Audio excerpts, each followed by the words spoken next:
আমি সানন্দিত হইয়া গো ও তবে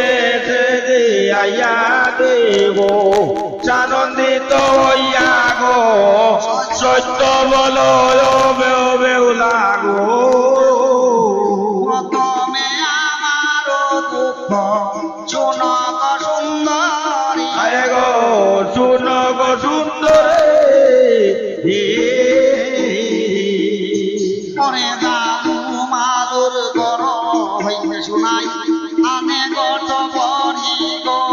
চালো মালোর গর হইতে শোনাই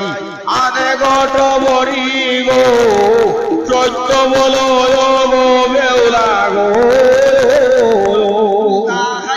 সার্টিফিকেট ডিজিটাল মিশনের আই বন্ধু আই মা কর্মসূচি প্রযুক্তি নির্ভর স্বাস্থ্য পরিষেবাকে সাধারণ মানুষের দোরগোড়ায় আরও সহজ সচেতন ও কার্যকরভাবে পৌঁছে দেওয়ার লক্ষ্যেই শুরু হয়েছে এই বিশেষ উদ্যোগ। এই কর্মসূচির মাধ্যমে আগ্রহী গ্রামীণ চিকিৎসক ও গৃহবধূদের আধুনিক এ ভিত্তিক স্বাস্থ্য সহায়তা ও ডিজিটাল স্বাস্থ্য পরিষেবা সম্পর্কে প্রশিক্ষণ প্রদান করা হবে। প্রশিক্ষণ শেষে তারা সমাজের স্বাস্থ্য